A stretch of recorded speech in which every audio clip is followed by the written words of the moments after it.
मेरे प्रभु।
आज मेरी खुशी की सीमा नहीं है, तुम्हें भी खुश होना चाहिए। आज से हमारी माँ संत कहलाई जाएगी। वे हमेशा एक पवित्र जीवन जीती थी। हमें भी उनके जीवन से प्रेरणा लेनी चाहिए।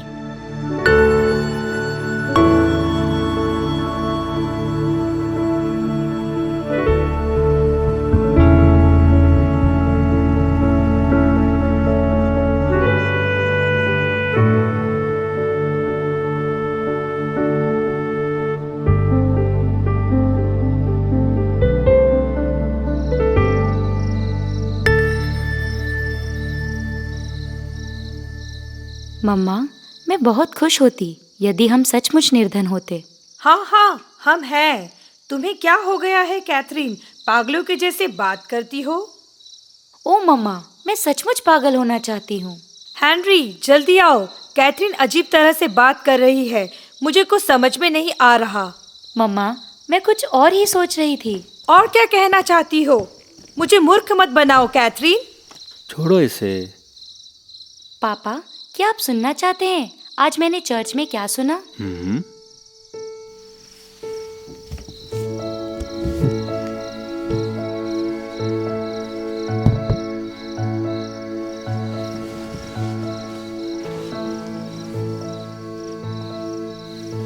मम्मा, पापा, ईश्वर का प्रेम पवित्र है। ईश्वर का प्रेम जैसा नबियों ने कहा, दया, भाव, भक्ति, दयालुता है। सच्चा प्रेम ही हमें जीवन जीने की प्रेरणा देता है। इस धरती पर प्रेम ही सबसे महान है।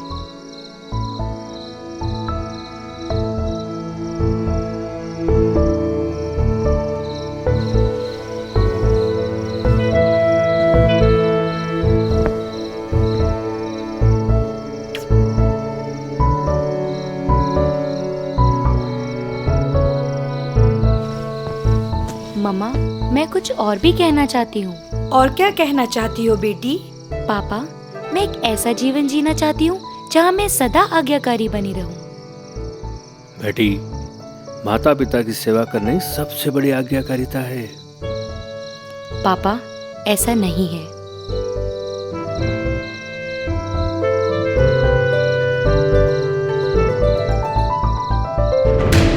कैथरीन के माता पिता बहुत ही धार्मिक प्रवृत्ति के तथा प्रभु पर आस्था रखने वाले थे। उन्होंने हमेशा अपने बच्चों को प्रभु के मार्ग पर चलने की शिक्षा दी। बचपन से ही कैथरीन दूसरे बच्चों की अपेक्षा बहुत ही अलग स्वभाव की थी और यह बातें उनके व्यवहार में भी झलकती थी। उन्होंने अपनी प्राथमिक शिक्षा 10 वर्ष की उम्र में प्रारंभ की। शारीरिक रूप से कमजोर होने के कारण वह नियमित रूप से स्कूल नहीं जा पाती थी। इसके बावजूद उन्होंने धार्मिक शिक्षा में अपनी ज्यादा रुचि दिखाई।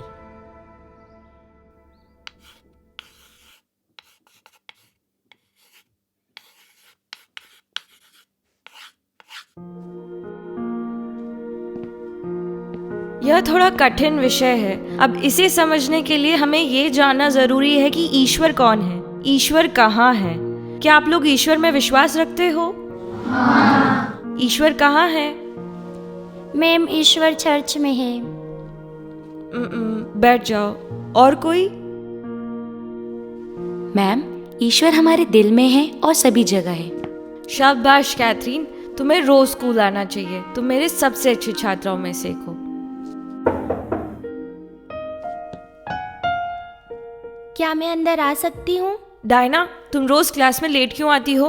तुम्हें पढ़ाई में थोड़ा ज्यादा ध्यान देना चाहिए। अभी के लिए अंदर आ जाओ।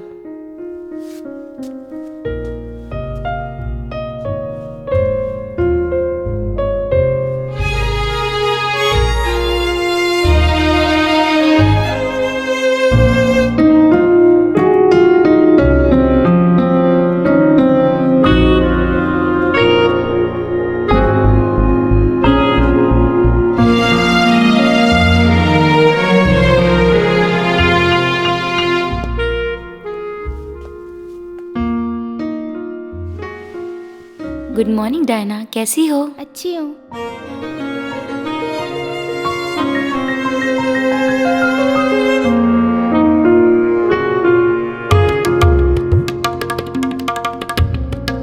कैथरीन सभी से प्यार करती थी और सबकी परवाह करती थी, इसलिए वह अपने सभी कार्य दिल से करती थी। वह जो भी कार्य करती थी अन्य बच्चों के साथ मिल बांट कर करती थी। इससे उसे बहुत खुशी मिलती थी।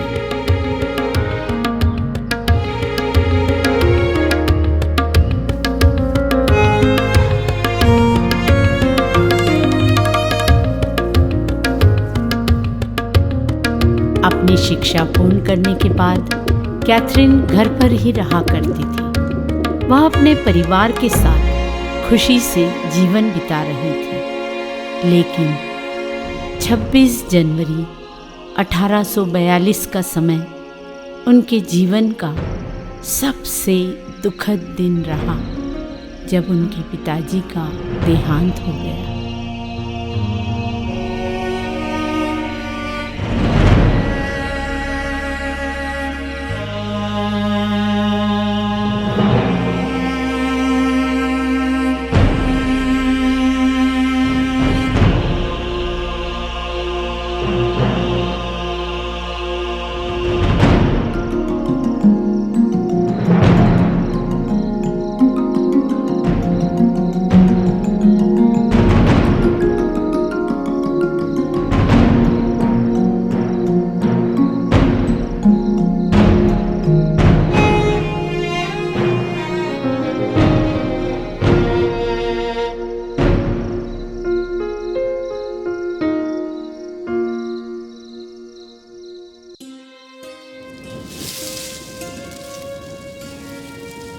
ये खेत में काम करना तो नामुमकिन सा लगता है कैथरीन।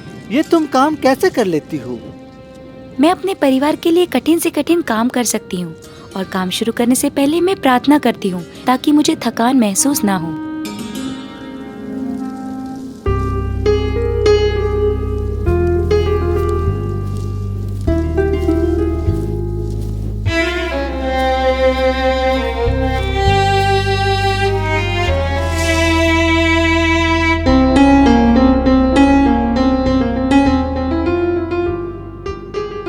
देखो मार्टिन, हाँ बोलो। आसमान में कितनी सारी धर्म बहनें हैबिट पहने जुलूस की तरफ जा रही हैं।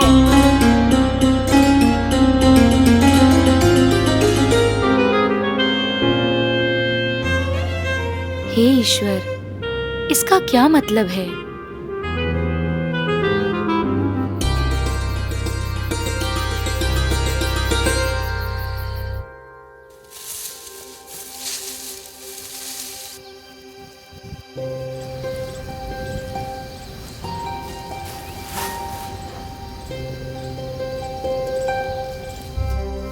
दादी माँ, दादी माँ, हाँ कैथरीन, क्या कर रहे हो? तुम कहाँ जा रही हो? मैं हेलबोन जा रही थी। आओ ना, थोड़ी सी मदद करो। मैं इसीलिए तो आई हूँ।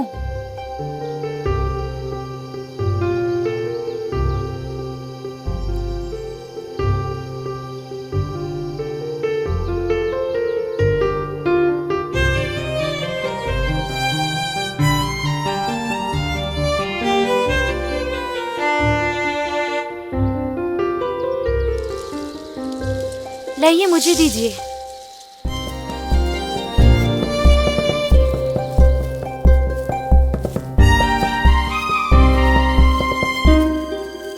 क्या करूँ? आजकल मैं अकेली हूँ, मेरे साथ कोई भी नहीं है। चिंता मत कीजिए दादी माँ, हम सबके साथ यीशु मसीह है।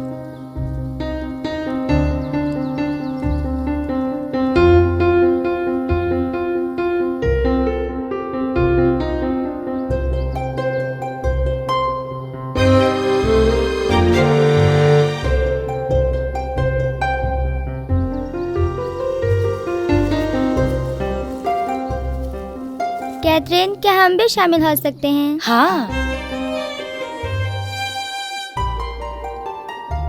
हम भी दूसरों की सेवा करना चाहते हैं।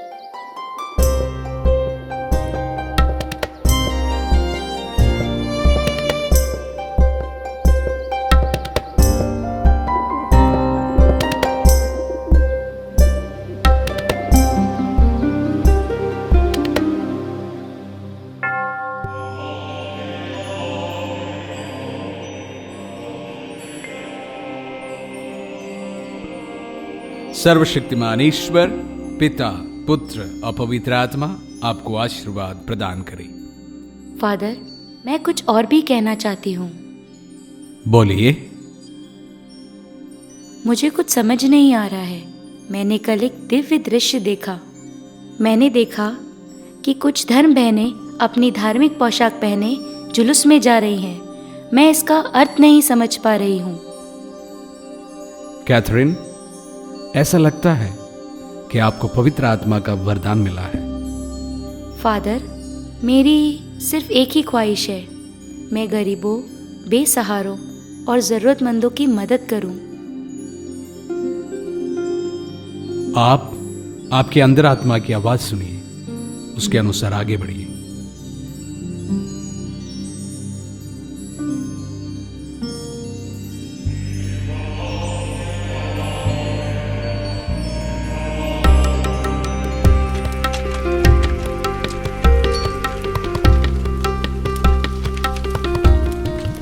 कैथरीन के साथ और युवतियां उनके परोपकार के कार्यों में जुड़ने लगी। जैसे जैसे उनके काम का विस्तार होने लगा, उन्हें एक घर की ज़रूरत महसूस होने लगी। ईश्वर पर आस्था रखते हुए कैथरीन एवं उनके साथियों ने एक नया घर बनाया और उस घर में बहुत सी गरीब और ज़रूरतमंदों को उन्होंने पनाह दी और यह उन सब के लिए बहुत आशीष की बात थी।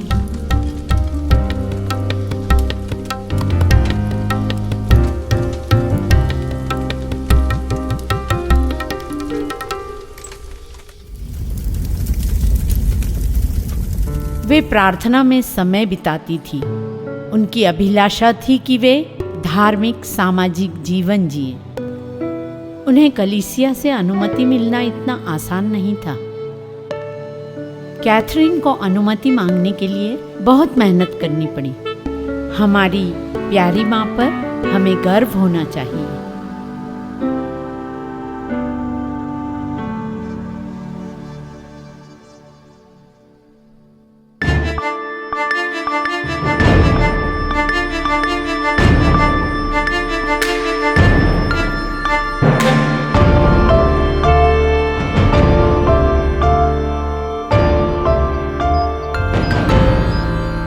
मुझे माफ कर दीजिए, आज आप बिशप स्वामी जी से नहीं मिल सकती हैं।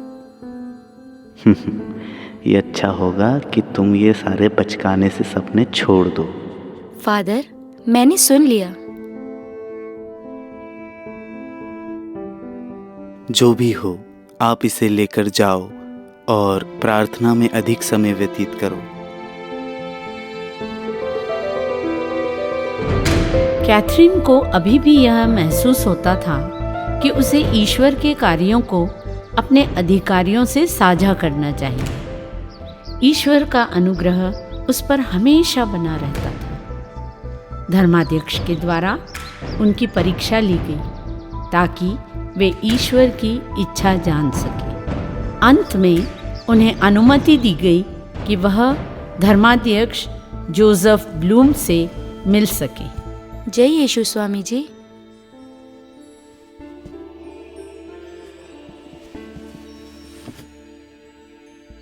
माननीय स्वामी जी, मैं आपके सामने अपने दिल की इच्छा प्रकट करना चाहती हूँ। मैं गरीबों और बेसहारों की सेवा करना चाहती हूँ। मैं उन लोगों में ईश्वर का चेहरा देखती हूँ। हमारी महिलाओं की एक छोटी सी संस्था है जो पूर्ण रूप से गरीबों की सेवा के लिए समर्पित है। हम व्रत धारण कर एक समर्पित जीवन जीना चाहते हैं। धार्मिक जीवन? तुम्हें पता है तुम क्या बात कर रही हो? जी स्वामी जी, हम अच्छी तरह जानते हैं कि हम क्या कर रहे हैं। हमें सिर्फ आपकी आज्ञा की जरूरत है। स्वामी जी, अब आप ही निर्णय लीजिए कि हम धार्मिक जीवन जीने के लायक है या नहीं। मैं देखूंगा। ईश्वर तुम्हें और तुम्हारी सहेलियों को आशीर्वाद दे।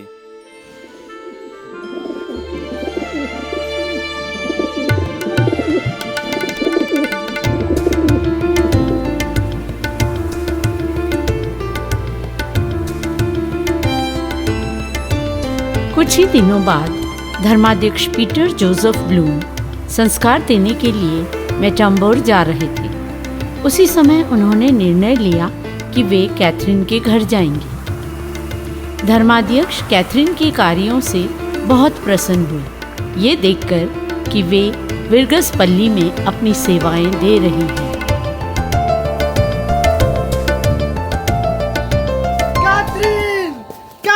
मार्टिन, क्या हुआ? पल्ली पुरोहित ने कहा कि बिशप स्वामी आ रहे हैं। वो तुम्हारी संस्था को धार्मिक संस्था बना जाते हैं। सच में? हाँ।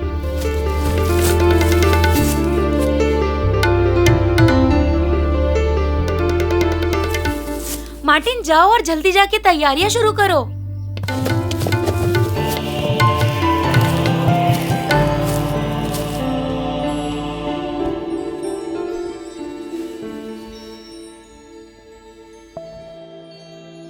हे ईश्वर, तू महान है। तू महान कार्य हमारे जीवन में करता है। तूने हमारी प्रार्थना सुन ली। इस वरदान के लिए बहुत धन्यवाद।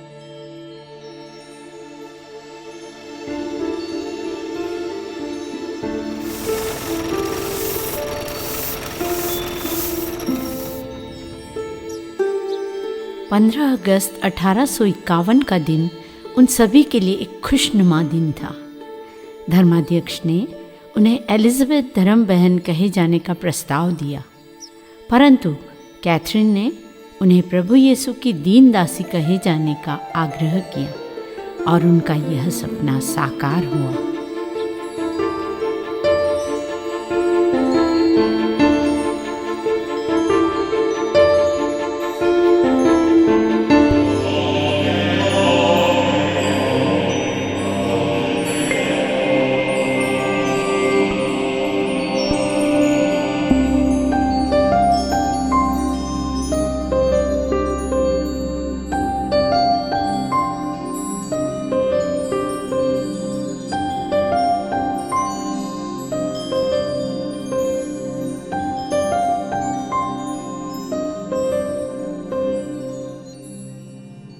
मदर कैथरीन की कड़ी मेहनत के कारण आज हम यहाँ पर एक परिवार के रूप में हैं। उनका जीवन आज भी मुझे प्रेरित करता है।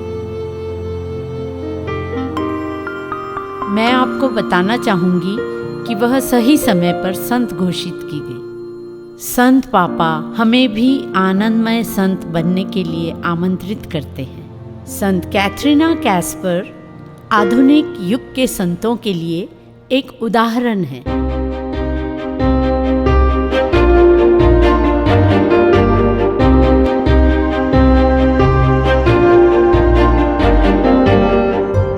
बहनों, हमें हमारी बुलाहट के लिए हमेशा कृतज्ञ रहना चाहिए।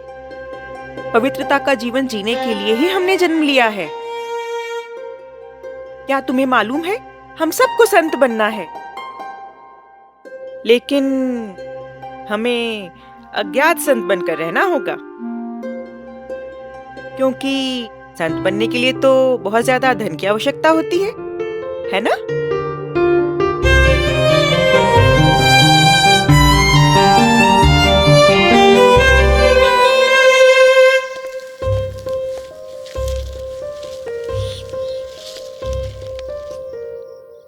सुनो मेरे बच्चे, ये काम तुम्हारे लिए ठीक नहीं है, क्योंकि जब तुम झुकते हो तो तुम्हारा खून तुम्हारे सिर की तरफ आता है।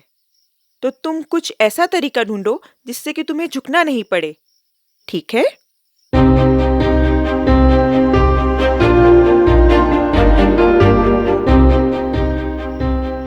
मदर कैथरीन का जीवन प्यार और नम्रता से भरा हुआ है। एक दिन एक धर्म बहन ने अपनी संस्था की शुरुआत और विकास के बारे में तथ्य जुटाना और लिखना प्रारंभ किया। स्वाभाविक है कि लेखिका ने अपने लेखन में संस्थापिका की बहुत प्रशंसा की। कैथरीन ने उनसे उस पुस्तक को लिया और उसे फिर कभी नहीं लौटाया। उन्होंने उसे जलाकर नष्ट कर दिया, क्योंकि वे किसी प्रकार की प्रसिद्धि नहीं चाहती थी।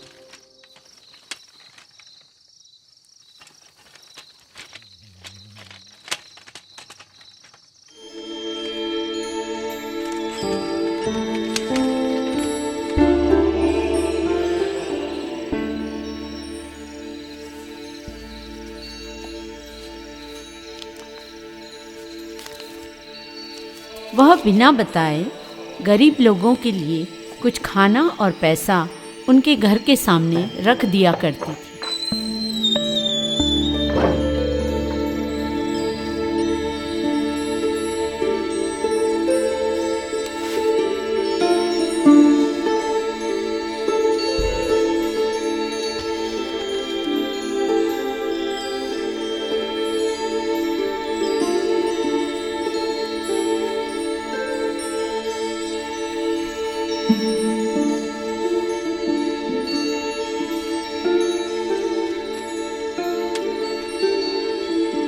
क्या हम ज्यादा तो नहीं दे रहे? नहीं, क्या तुम्हें मालूम नहीं है कि ये सब इन गरीबों का ही है?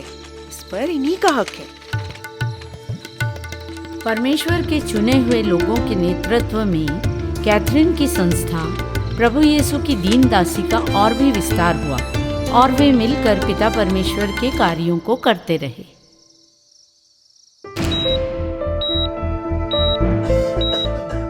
उनके सेवा काल में ही फ्रांस और प्रूसिया के बीच युद्ध छिड़ गया। तब हमारी तकरीबन 242 धर्म बहनों ने अस्पतालों और घरों में घायल सैनिकों की सेवा की और इस कार्य के लिए उन्हें सरकार द्वारा सम्मानित किया गया।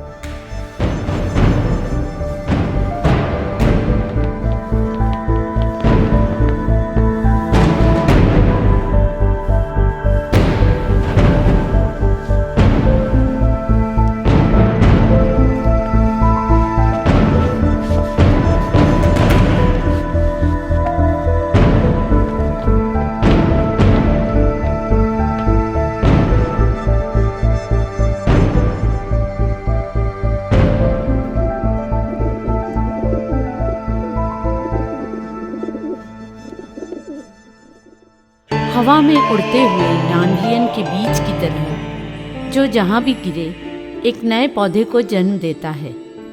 प्रभु यीशु की दीन दासी भी चारों दिशाओं में बढ़ती गई।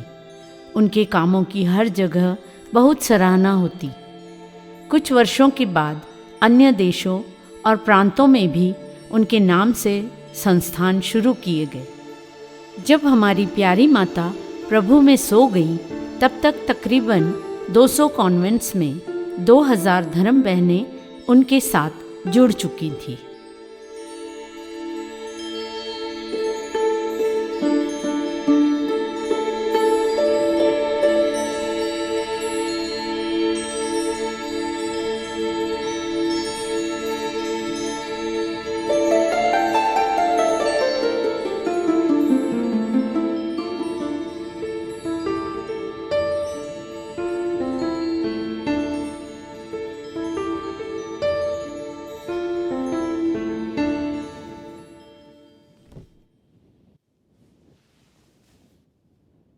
मेरी प्यारी बेटी, तुम बहुत थकी हुई सी लग रही हो। क्या तुम ठीक से आराम कर रही हो?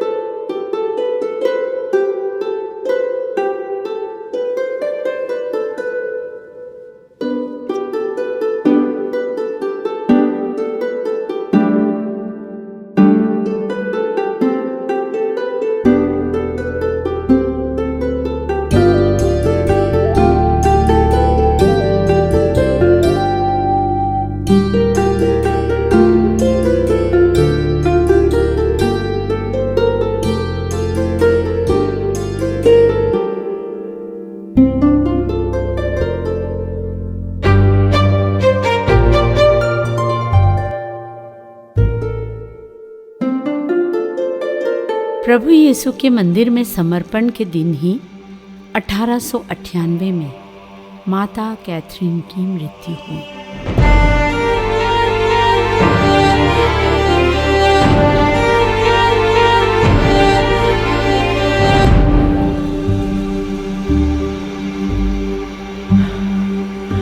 मेरी प्यारी बहनों, हम बहनों को अपनी पहचान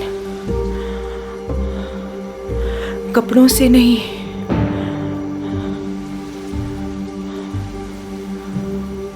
बल्कि अपने व्यवहार,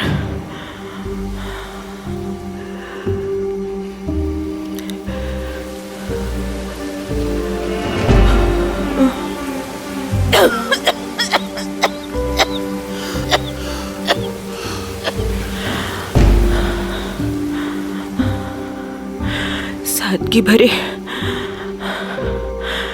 जीवन से बनाना चाहिए।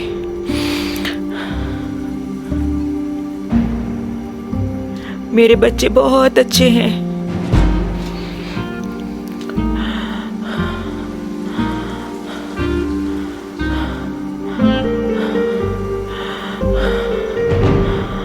बस ऐसे ही कार्य करते रहो।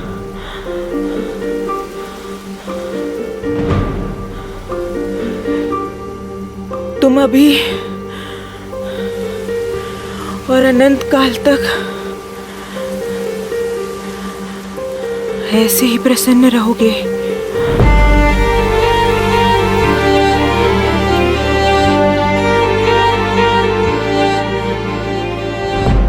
माता कैथरीन का जीवन हमारे लिए एक दीपक की तरह है, जिन्होंने हमें रोशनी दिखाई और आज भी हमें उनसे दूसरों के जीवन को रोशन करने की शिक्षा मिलती है। हमें भी इस राह पर चलने की कोशिश करना चाहिए। आइए हम भी पिता परमेश्वर के मार्ग पर चलने का निश्चय करें। हमारी माँ, जिन्होंने इतना साधारण जीवन जीकर हमें धर्म के काम करने की प्रेरणा दी है, हमारी माँ के जीवन में पवित्र आत्मा का अभिषेक झलकता है और आज भी पवित्र आत्मा हर वक्त हमारे साथ रहता है और हमें परमेश्वर के मार्ग पर चलाता है।